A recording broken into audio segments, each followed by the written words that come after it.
To kick off this review, I wanted to show you my personal experience with today's game.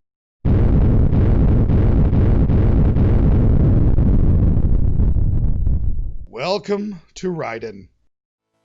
Raiden is a very well-known 1990 vertical shoot-'em-up released in the arcades, and boy do I have memories dropping quarter after quarter into that one. It was pretty difficult for its time and gives you a little stress for your 25 cents. The game was ported to many different consoles, including the American TurboGrafx-16 in 1991.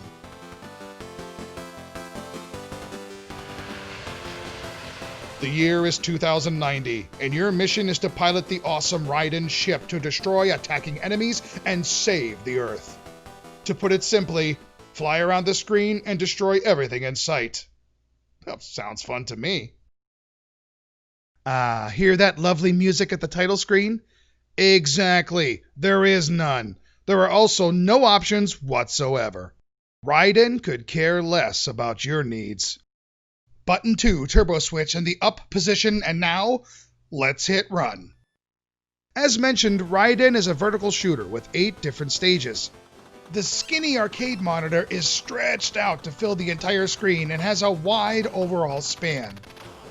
Just like the arcade, you can fly far left or far right, often pushing enemies off screen. Thank God. Each stage is slightly different as you fly over pastures, oceans, into space, and more. When you begin, you will start with the low-powered Vulcan Gatling gun, known as the red weapon. But you can also snag the laser gun, known as the blue weapon. Blocks that are filled in will float around, changing color over time, so you can select your preferred weapon. Power will increase with each pickup, the Vulcan upgrading to a 5-way shot spreading across the screen, or a low-range, but really powerful laser. You can also pick up multi-directional or homing missiles. These will also increase in power. And let's not forget the bomb, which is a very well-known part to this game. It chews the screen apart and hangs out there for a few seconds, destroying bullets and causing some extra damage. Strategically figuring out when the best time to use these limited bombs is very important. In fact, this entire game requires a little memorization in order to maximize your shots and lengthen your life.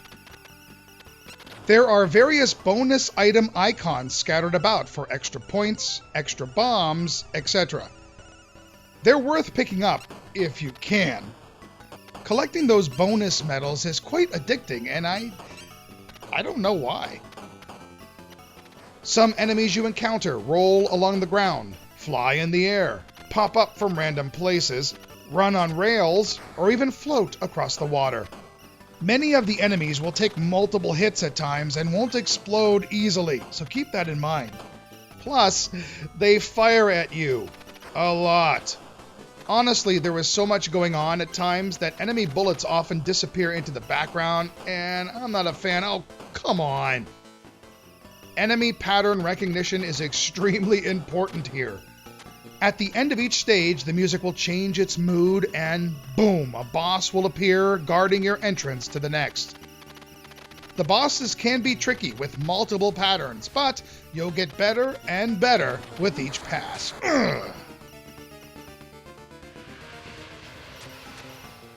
The graphics on Raiden are quite faithful to its arcade counterpart even while stretching out the screen.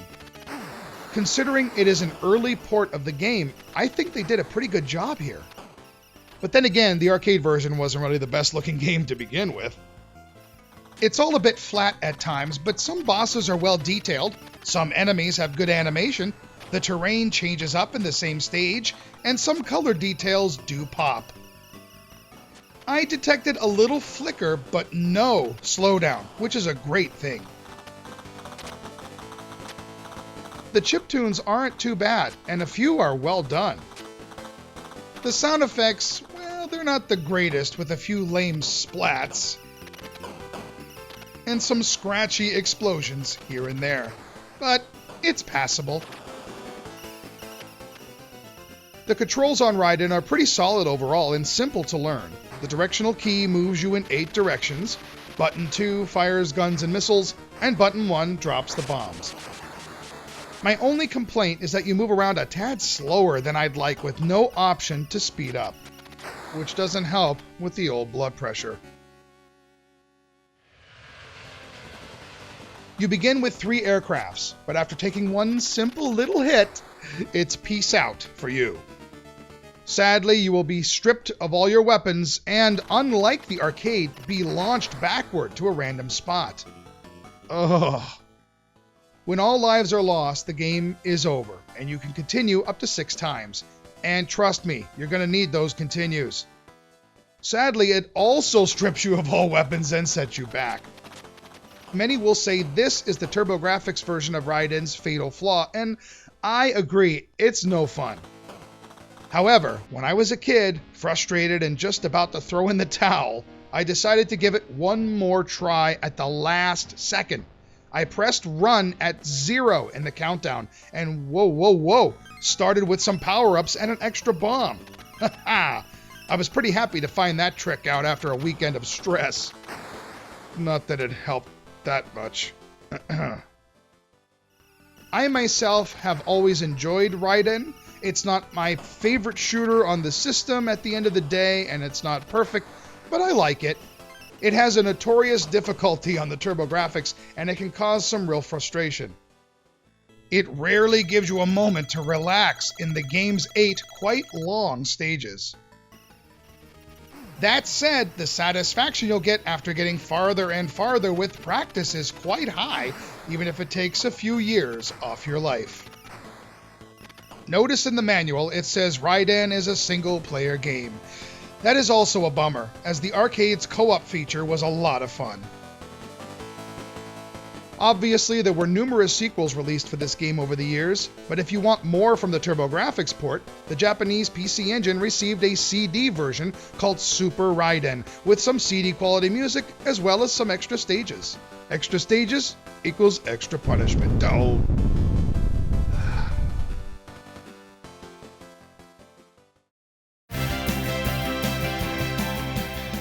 The arcade version of Raiden didn't explode out of the gate with an impressive powerhouse of graphics, sound, and gameplay. However, what it did well. The TurboGrafx port, while not perfect, is one of the better conversions around, holding true to its source, even if the difficulty and frustration is a bit heightened. I recommend the game, especially for fans of the arcade counterpart, or for shooter fans who want a challenge.